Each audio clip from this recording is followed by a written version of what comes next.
One of the things that sticks in my mind is a quotation that I saw it's really been a long time ago, that said, if you can read this, thank a teacher. And that's a very, very important statement, and it kind of emphasizes the importance of education. At one point, reading was everything. But in addition to reading, now you got technology that's really taking over and is becoming an integral part of success in our community. And I really, really, truly feel like, education is the key, and that everybody in the community, out of the community, and around the community should be extremely concerned about education. So I'm more than just a little happy to be able to bring this show to you from an educational institution, Cirrus Charter Academy. And I'm even more happy to be able to interview the superintendent. Y'all like the way I said that? The superintendent of this facility in the person of Dr. Ashanti Johnson. How you doing? I'm doing well, and we're happy to have you here. Thank you. Yeah, I'm happy to be here, and I had the pleasure of walking through this.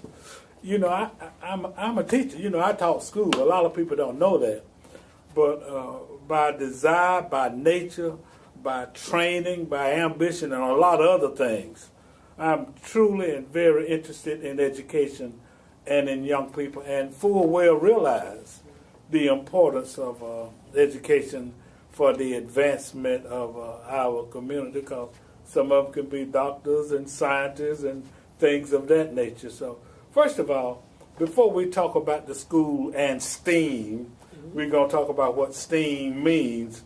Tell us a little bit about yourself. Oh, wait, and don't forget to talk about your appearance in Essence magazine.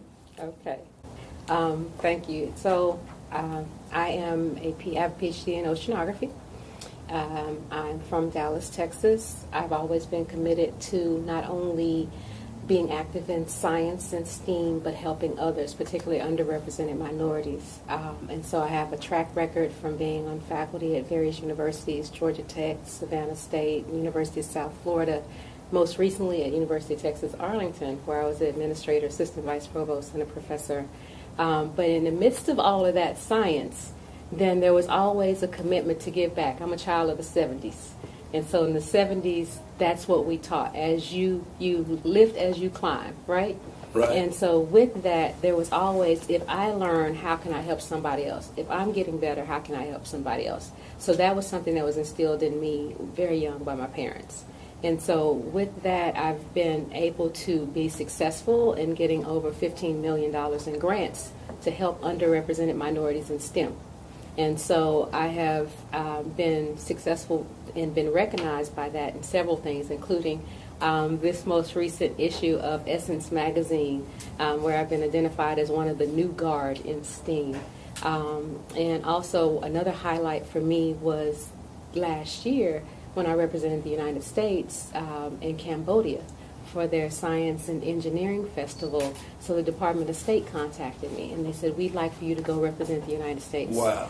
And so being at the embassy, speaking in the Olympic Stadium and at all the different audiences, and seeing that our STEM science is not just for our students, but globally there's an interest for it, was amazing. And I guess another one, since you asked me to tell about the high point, was when I had an opportunity to be awarded with the Presidential Mentoring Award by President Obama for the work that I've done in mentoring and encouraging students to pursue STEM degrees.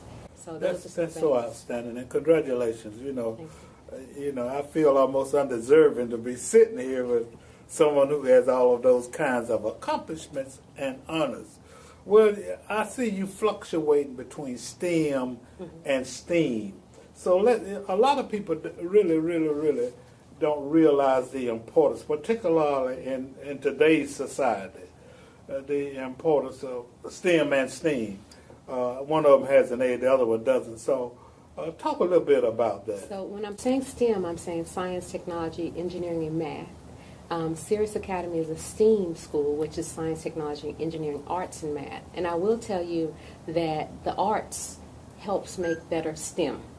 And so I can even tell you, as a scientist growing up, I played violin, piano, and saxophone. And being able to see that and to see the patterns bring something together that can actually be a production, whether it's a musical or something, is important for you to be able to see the pieces and have that systematic thinking process. And so the art kind of hinges it. And so at our school, you will see art played out in different ways. You will see mathematics included in art. So there will be a perception piece where a student is standing at a certain distance, and what does that distance look like for an object further away and close up.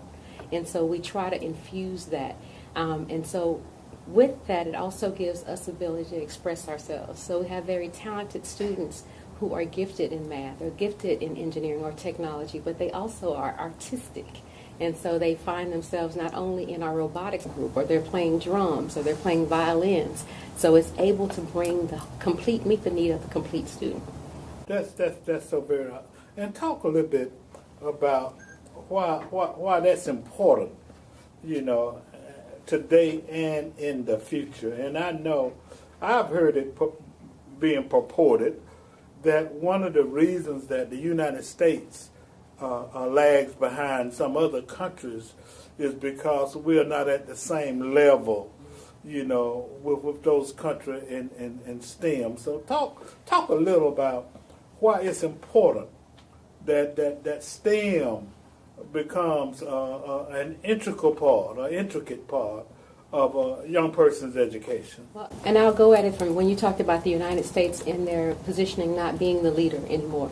This is what I've talked to a lot of conferences across the country about. That is one of the things that we have to do to have diverse thinking is to have diverse people at the table. And so there actually been research about that the best STEM producers are the groups that have diversity of thought coming from different patterns. So if you have the same type of person in the room, they're going to come up with the same solution to a problem. But if you have people from different backgrounds and approach it from different angles, that's when the science is in advance. So for us to advance as a country, then we have to have everybody around the table. It can't be the same groups because their solutions, their perspectives aren't diverse enough to be able to handle today's problems.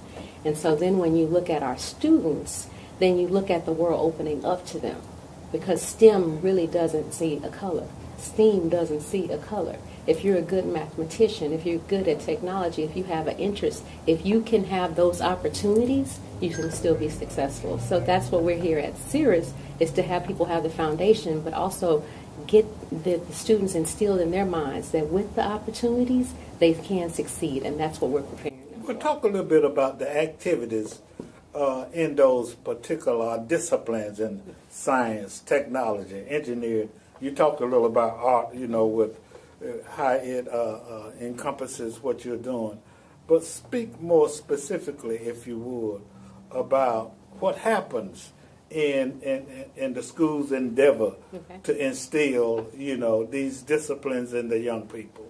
So what we've done is we've provided several different outlets. So in addition to our core courses and having cross grade-wise, and we're kindergarten through 8 kind of STEAM activities, whether that's community service activities that have STEAM aspects in it, or projects like the solar eclipse. So that was a wonderful time here because we had people writing journal articles to themselves of what they remembered from today and what they believe they're going to be like in 20 years with that solar eclipse. We had them doing predictions, based on where we are mathematically, how much of the sun will be eclipsed. Now take that mathematic equation and let's do a visual representation with an art piece. And so we had a lot of activities going on around solar eclipse. In addition to that, we have the different outlets, like we have the robotics team. And so we have students who are very talented, but they're also competing in the robotics team. One of the things that we just launched, which is the only public school in Macon, Georgia area, is our Civil Air Patrol. And so that is a cadet program that is all about STEAM. And we had 31 children who signed up to participate and who are now in basic training for that. So it's not only the STEAM concepts. Now, when you said Civil Air Patrol, you talk about airs and airplanes? Yes. Is that what you? So it's a part of the Air Force.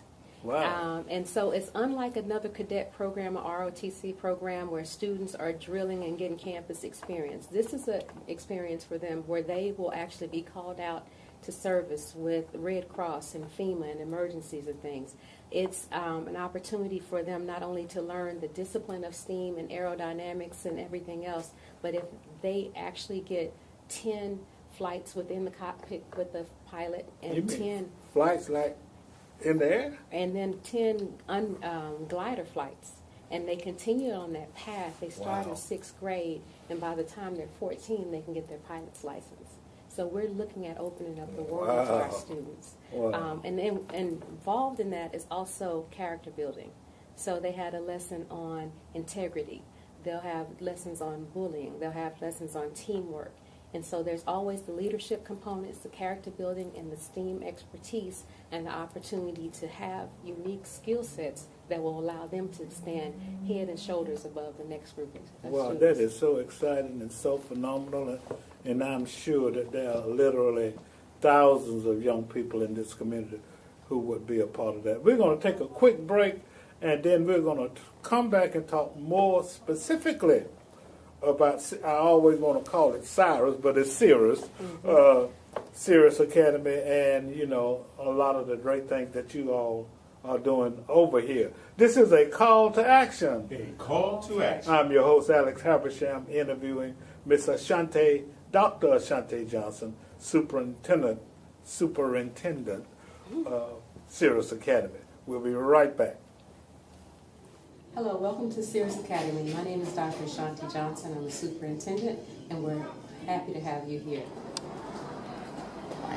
So in this wing of the school, we have our specialist courses, including art, visual arts, and this is the artwork of Mrs. Q, who's our talented artist, as well as our art teacher. We're having the normal PE. We're also doing STEM in the gym, as well as basketball, football, and competitive soccer teams. And so they're always learning not only the academic part of it within whatever they're doing, including PE. So I'm going to show you one of our projects. Charter schools don't receive the same level of funding as other schools. But we really wanted to have a library for our students. And so earlier this past fall, we were able to compete for furniture that was being auctioned off at a West Library. And so we have the furniture, we have some donated books coming in, and we have the retirees from Bibb Retirement Association who are helping us to put this library together. So we hope to get more books and get the cataloging system, but we're really excited about this new project that we have. We're back. This is a call to action. A call to action. I'm your host, Alex Habersham, interviewing Dr. Ashanti Johnson, Superintendent of Cirrus Academy. And we're here at Cirrus Academy talking about education and talking about the special programs and talking about the importance of STEM and STEAM, not only as it relates to this academy, but as it relates to our community. Let's talk specifically about, this school, how it was started, how it's doing, what one needs to get into the school, how, whether one has to pay or not, and what are some of the advantages. And all education is important. And everybody isn't meant. Different people are interested in, everybody got a button. Right. But we all know that STEAM is important, to the success of an individual, like you just talked about. Well, I'm going to let you begin with what you said about why the Civil Air Patrol is important. Okay, so one of the things that we have at Cirrus Academy is our Civil Air Patrol. Not only the curriculum that goes across grade levels that provides STEAM hands-on with building rockets and other exciting things from kindergarten to 8th grade and the principles behind that, but we also have our cadet program. And our cadet program is for our 6th through 8th grade students. And so we are the only public school in Macon-Bibb area that has that. And there's only one other school that's a private school that's located close to the Air Force Base. And so we partnered with them, gotten blessed by the headquarters of Civil Air Patrol, which is part of the Air Force in Alabama. And so they're working with us to start our unit. The first week we had 26 children to participate. 31 came last week, and it continues to grow. And so some of the things that is taught in there is not only the STEM concepts that reinforce it, but also the teamwork, the character, and the opportunities. I met young people within Civil Air Patrol that last year flew in an Israeli fighter jet. They went to New Zealand. They went, for a low amount of money, $300-400 that they had to raise, they were able to see the world open up to them. So the idea that our students who are here, that if they apply themselves by the age of 14 can be pilots, wow. That's the beginning of their new world. Wow. And so those are the things that we're really excited, and it leverages their interests. So you have the same students who are on our basketball team, our football team, our cheerleaders, who are saying, Dr. Johnson, this is great.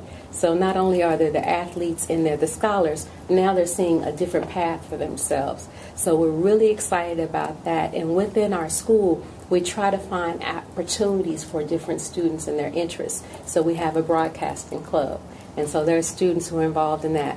We have a chess club. There are students that are involved in that, and the mathematic principles and reinforcement within chess. So it comes with a curriculum. And then we have our robotics group. We have a group of artists that are actually developing work for a silent auction. And so that's exciting for us as well. And we have our theatrical group, our drummers. We have our poets. We have creative writing that's going on. We have violin. We have keyboard. So there's different outlets for them to express themselves while they're learning the key content.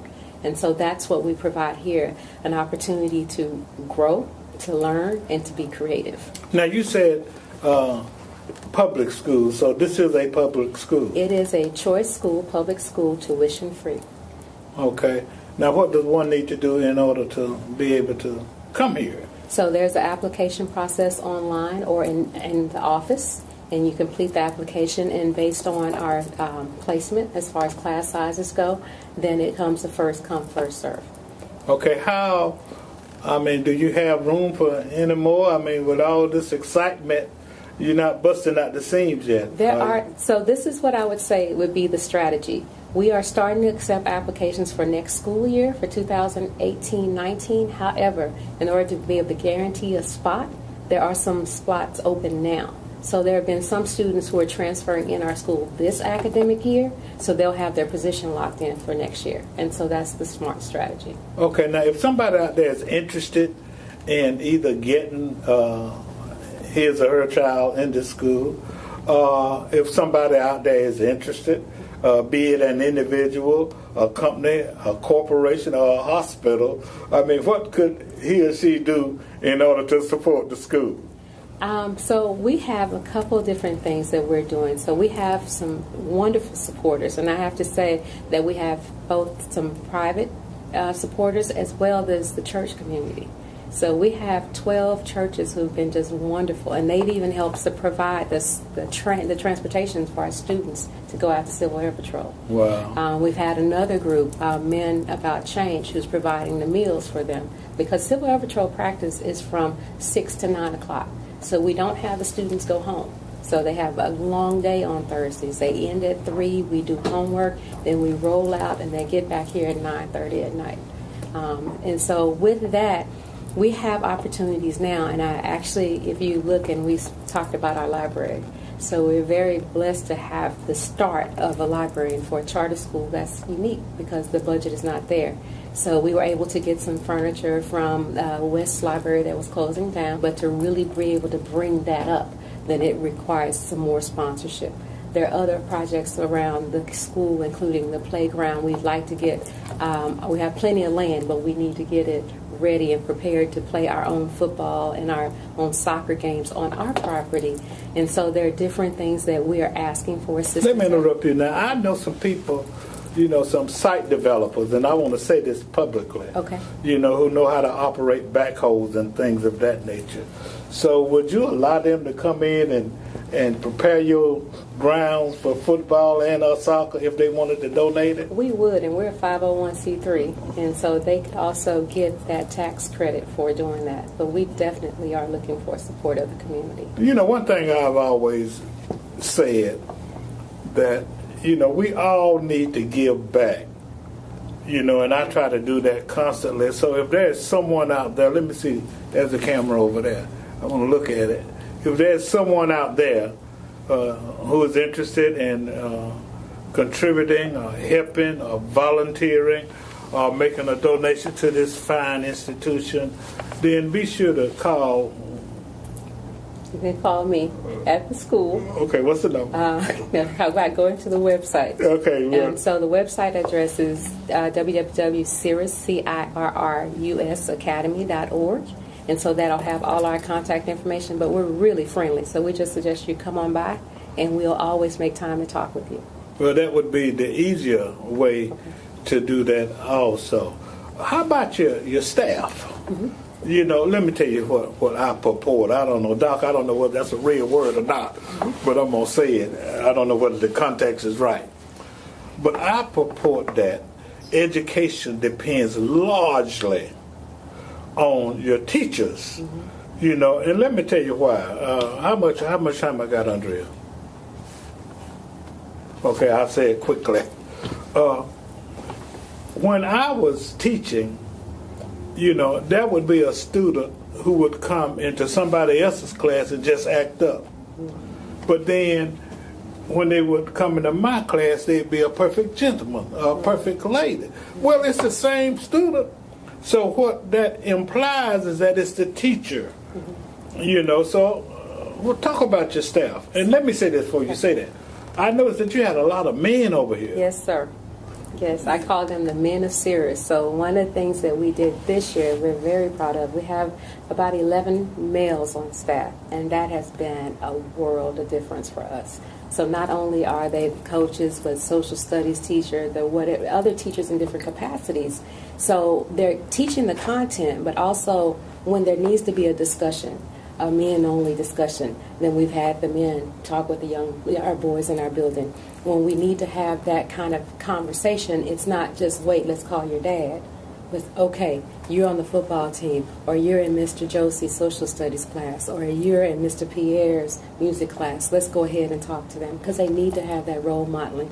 In addition to that, we have young teachers and we have retirees that's come back in the building, and I love that. And my retirees know I said I love my retirees. So our principal, Dr. Gail Fowler, long-term principal of Southwest High School, and others, wonderful people. We've had other people, Miss Edwards, who was the principal as well. Our special ed program collectively has 128 years of experience. And so we have paired young teachers with veteran teachers, and that's been the world of difference for us. Well, that's outstanding. This is a call to action. A call to action. I'm your host, Alex Habersham, having interviewed Dr. Ashanti Johnson, who's the superintendent of Cirrus Academy, located at 1870? Yes, sir. Pinona Avenue? Yes. Right on the corner of Pinona Avenue and Mercer University Drive here in Macon, Georgia. And you said they can either go to the website, which is www.cirrusacademy.org. And that's one way, or just come by and visit us, and we'll always make time. This is a call to action. A call to action. I'm your host, Alex Habersham. Have a great day. Thank you. Thank you. I want to say thank you for the sacrifice you made. Because of you, it's plain to see. You have unlocked doors for me. So if I try, I can be whatever I set my mind to be. So I'm grateful to you. Magnificent, despite the odds, became the first black woman astronaut. She went to school, she stayed on track. She didn't let anyone hold her back. So if I try, I can be whatever I set my mind to be. So I'm grateful to you. I want to say thank you for the sacrifice you made. Because of you, it's plain to see. You have unlocked doors for me. So if I try, I can be whatever I set my mind to be. So I'm grateful to you. Martin Luther King, he had a dream that he could live in harmony. In his fight for civil rights, he paved the way